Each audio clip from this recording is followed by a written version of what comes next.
Dewan Juri yang terhormat, mari kita bayangkan dua warga Jakarta yang memiliki kualitas hidup yang berbeda. Ada seorang buruh Jakarta yang menggantungkan hidupnya pada murahnya tarif Transjakarta dan juga tarif gratis dari Mikrotrans agar dapur rumahnya tetap mengepul dan hasil yang ia hasilkan di kota metropolitan ini bisa ia bawa pulang dengan penuh agar anak istrinya bisa makan di rumah. Namun di sisi lain ada warga kelas atas yang membeli mobil ataupun motor listrik seharga puluhan hingga ratusan juta rupiah dan masih menikmati hasil subsidi dari pemerintah. Apakah adil uang pajak yang sama-sama mereka bayarkan justru digunakan untuk memanjakan mereka yang mampu membeli kendaraan listrik di daerah Jakarta ini, sementara jutaan warga kelas bawah harus berdesakan, harus menanggung antrian di transportasi publik karena anggaran yang terbatas, rute yang masih belum terlalu memadai, hingga infrastruktur yang masih tetap harus diperbaiki. Kami rasa tidak, Dewan Juri yang terhormat, maka Dewan ini percaya bahwasanya subsidi transportasi publik lebih penting dibandingkan subsidi kendaraan listrik di Jakarta. Kami sebagai tim afirmasi dengan bangga mendukung mosi dan percaya apabila pemerintah mensubsidi transportasi publik maka dapat menyelamatkan Jakarta dari krisis kemacetan dan polusi, namun juga dapat berdampak pada masyarakat banyak, bukan hanya kalangan menengah ke atas dan segelintir orang yang mampu, namun juga berdampak pada masyarakat banyak karena kota ini sudah menanggung beban kemacetan yang begitu banyak. Oleh karena itu, kami percaya bahwa subsidi transportasi publik memang harus lebih diprioritaskan dibandingkan subsidi kendaraan listrik di Jakarta. Mengapa? Yang pertama adalah subsidi transportasi publik lebih berdampak dan merata. Masyarakat yang mampu membeli kendaraan listrik di Jakarta adalah bukan yang rentan untuk mendapatkan bantuan dari APBN maupun APBD, namun mereka sudah mampu membeli kendaraan listrik tanpa harus disubsidi. Namun ketika mensubsidi kendaraan publik di daerah Jakarta, maka bisa membiayai tiket yang lebih terjangkau, lebih afirmatif, dan lebih efektif bagi masyarakat banyak dibandingkan hanya stuck dan juga hanya terhenti oleh satu kalangan masyarakat. Transportasi publik juga sudah melayani jutaan penumpang setiap harinya dengan tarif yang terjangkau. Apabila telah mensubsidi transportasi publik, maka infrastruktur akan lebih memadai, efektivitas akan mulai terjalankan, dan produktivitas akan terjalankan di Jakarta dengan baik di setiap harinya. Yang kedua adalah inklusivitas dalam memberikan kesejahteraan publik yang berkeadilan. Ketika mensubsidi transportasi publik, maka dapat menguntungkan bagi banyak orang, bukan hanya untuk kalangan atas maupun menengah, dan penguatan transportasi ini juga dapat dijangkau dan juga dirasakan oleh banyak orang, bukan hanya untuk kalangan atas bagi Dewan Juri yang terhormat. Lalu yang ketiga adalah menyelesaikan kemacetan dan efisiensi ruang dalam armada transportasi umum. Kota ini sudah menanggung beban kemacetan yang begitu banyak. Oleh karena itu, ketika mensubsidi transportasi publik, maka orang-orang dan masyarakat akan beralih untuk menggunakan transportasi publik karena tarifnya yang mulai dari 0 rupiah yaitu Mikrotrans itu sudah cukup untuk dijangkau. Karena ketika mensubsidi transportasi publik, maka infrastruktur dan juga rute yang belum dibangun bisa dibangunkan dengan baik dan bisa terlaksanakan dengan baik dan sedemikian rupa bagi Dewan Juri yang terhormat. Yang keempat yaitu adalah mobil listrik ataupun motor listrik masih bergantung dan didominasi oleh pembangkit listrik tenaga uap yaitu batu bara. Semakin banyak mobil ataupun motor listrik ataupun kendaraan listrik yang beredar di Jakarta, maka semakin banyak pula emisi karbon, semakin banyak juga polutan yang ada di Jakarta ini. Dan juga ketika mensubsidi transportasi publik, maka terjadi sirkular ataupun suatu pertumbuhan ekonomi yang pesat bagi masyarakat di DKI Jakarta karena mereka melakukan pembayaran juga dari Transjakarta BRT, MRT, Transjakarta, dan transportasi publik yang menggunakan dari tarif imani mereka. Dan ketika pemerintah hanya mensubsidi kendaraan listrik, maka hanya akan terhenti pada satu kalangan masyarakat saja. Dan ketika mobil listrik ataupun kendaraan listrik ini disubsidi, maka semakin banyak juga orang yang membeli dan semakin banyak juga emisi karbon yang akan dikeluarkan. Bangga menjadi tim pro, dalam mosi ini kami sangat mendukung bahwa subsidi transportasi publik memang harus lebih penting dibandingkan subsidi kendaraan listrik di Jakarta. Bangga menjadi tim pro, terima kasih.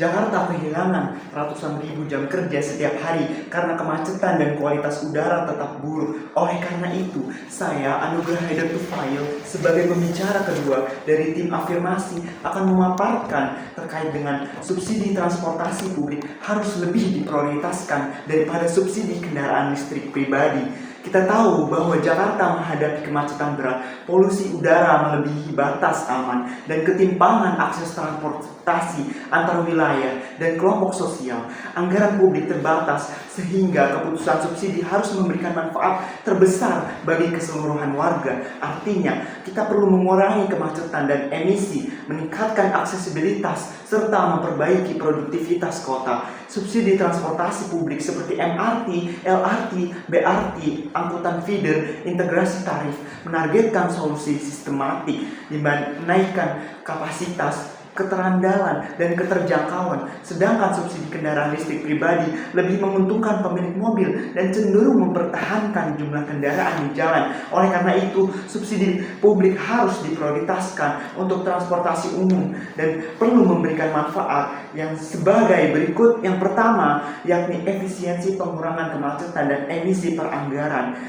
Studi ekonomi transportasi menunjukkan bahwa peningkatan kapasitas moda kolektif, misalnya seperti frekuensi BRT atau MRT, memindahkan lebih banyak penumpang per rupiah dibandingkan subsidi pembelian kendaraan. Contoh praktisnya seperti ekspansi layanan BRT atau penambahan kereta pada rute padat menaikkan throughput penumpang signifikan tanpa melaju kendaraan di jalan.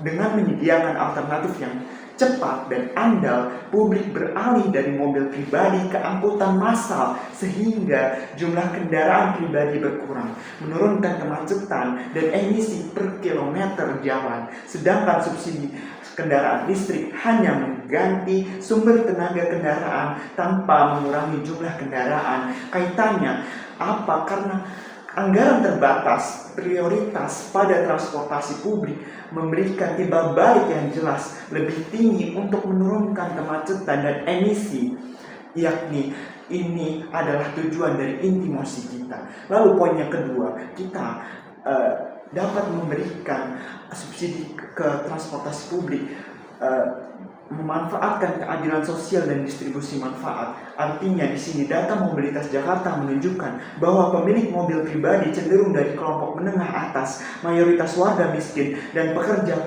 komuter mengandalkan angkutan umum. Kebijakan subsidi kendaraan listrik akan lebih banyak dinikmati oleh pemilik mobil yang sudah mampu membeli kendaraan. Subsidi transportasi publik menurunkan ongkos perjalanan bagi banyak pengguna sehari-hari, memperluas akses ke lapangan kerja dan layanan publik, serta mengurangi beban transportasi pada kelompok berpendapatan yang rendah.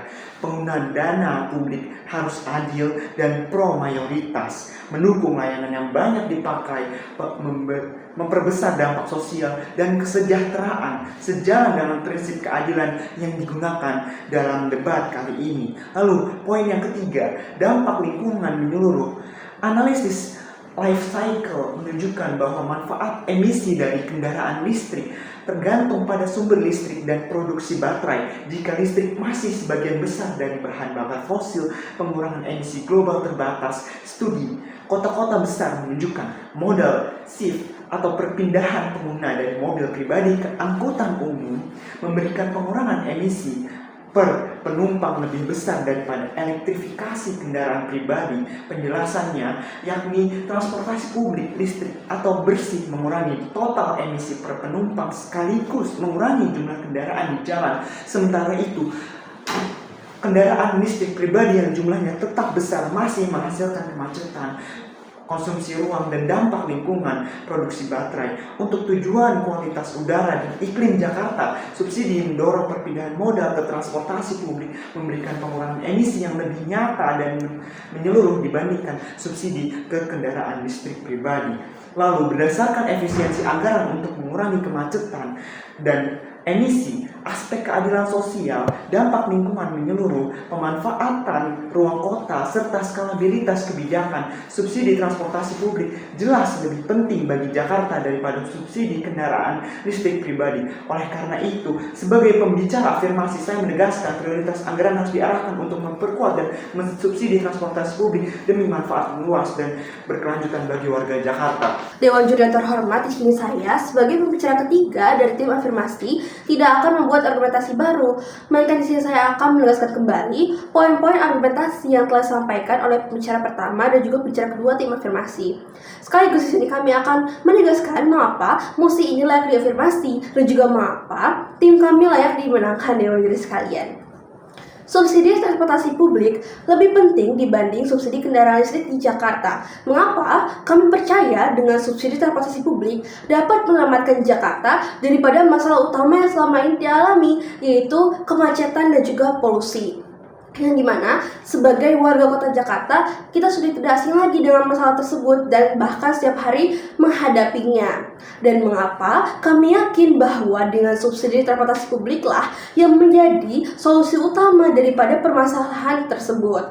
Argumentasi kami sangatlah relevan dan juga jelas Dewan Juri sekalian. Pertama, subsidi transportasi publik lebih berdampak secara luas dan juga merata dibandingkan subsidi kendaraan listrik. Kita tahu bahwa daya tampung transportasi publik itu jauh lebih banyak dibandingkan dengan subsidi kendaraan listrik yang nantinya akan menjadi kendaraan pribadi. Kemudian, dengan subsidi transportasi publik ini, segala kalangan masyarakat diuntungkan, dimulai dari para buruh yang setiap hari menggunakan transportasi publik, kemudian para pelajar, kemudian para lansia dan juga ibu hamil. Semua kalangan masyarakat dapat merasakan manfaat dan juga menggunakan transportasi publik. Kemudian dengan menolak mosi ini dan juga mendukung subsidi kendaraan listrik dibandingkan mendukung subsidi transportasi publik, sama saja mendukung kemacetan Jakarta lebih parah. Karena apa? Semakin banyak kendaraan listrik, maka akan semakin banyak kendaraan yang tersebar di jalan raya. Dan dengan menolak mosi ini, tim kontra akan memperparah status quo yang telah ada. Kemudian, argumentasi kedua terkait inklusivitas dalam memberikan kesejahteraan publik yang berkeadilan. Dengan subsidi transportasi publik ini, segala kalangan masyarakat dapat merasakan manfaat daripada pajak yang selama ini mereka berikan kepada pemerintah. Karena kita tahu juga bahwa tarif transportasi publik ini tuh dimulai daripada Rp0 dibandingkan dengan subsidi kendaraan listrik yang hanya dapat dirasakan oleh segelintir kalangan kelas atas yang memang mampu untuk membeli kendaraan listrik. Kemudian, argumentasi ketiga terkait distribusi ekonomi yang jauh lebih efisien dan juga jauh lebih aktif dengan subsidi transportasi publik. Karena apa? Kita tahu bahwa Transjakarta, MRT dan juga KRL memiliki tarifnya masing-masing, yang dimana jutaan orang setiap harinya menggunakan di antara segala transportasi publik tersebut. Kemudian tarif yang mereka berikan akan kembali lagi ke pemerintah, dan pemerintah bisa menggunakannya untuk perbaikan layanan, yang tentu saja itu adalah salah satu distribusi ekonomi yang efektif dan juga sangat aktif Dewan Juri sekalian. Kemudian dibandingkan dengan subsidi kendaraan listrik, maka distribusi ekonomi akan berhenti pada masyarakat kelas atas, kalangan kelas atas yang memang mampu untuk membeli kendaraan listrik. Dan kita tahu tidak semua orang mampu untuk membeli kendaraan listrik Dewan Juri sekalian. Kemudian nanti tim kontra akan bilang bahwa dengan subsidi kendaraan listrik itu jauh lebih menguntungkan secara sisi kelingkungan, karena kendaraan listrik tidak menghasilkan polusi. Perlu kita ketahui, meskipun kendaraan listrik tidak menghasilkan polusi, tapi kita harus tahu bahwa kendaraan listrik ini mengisi daya lewat pembangkit listrik tenaga uap, yang dimana menggunakan sumber daya tidak terbarukan, yaitu sumber daya batu bara. Dan kita juga harus tahu bahwa pembangkit listrik tenaga uap ini menghasilkan emisi karbon dan juga gas polutan, sama seperti kendaraan yang biasa kita lihat setiap harinya. Jadi semakin banyak kendaraan listrik di Jakarta, semakin banyak pembangkit listrik tenaga uap juga yang perlu dibangun, dan semakin banyak emisi karbon serta gas polutan yang akan dihasilkan. Jadi solusi daripada dan juga argumen tim kontra tidak relevan sama sekali dan malah memperparah masalah kota Jakarta. Kemudian kami tegas kembali di sini Dewan Juri sekalian, dalam lingkup kota Jakarta yang padat dan juga dinamis, prioritas anggaran publik itu haruslah pada penguatan dan juga perluasan akses terhadap transportasi publik yang terjangkau bagi segala kalangan masyarakat dan juga efisien. Kami tidak menolak subsidi kendaraan listrik, tapi kami yakin solusi yang ditawarkan oleh Mosi ini sudah sangat sejalan dan juga relevan dengan Jakarta. Yang dimana pertama, mengurangi kemacetan dengan area transportasi publik, kemudian kedua, inklusivitas manfaat dari pajak untuk semua orang. Kami bangga menjadi tim pro, 34 menang, terima kasih.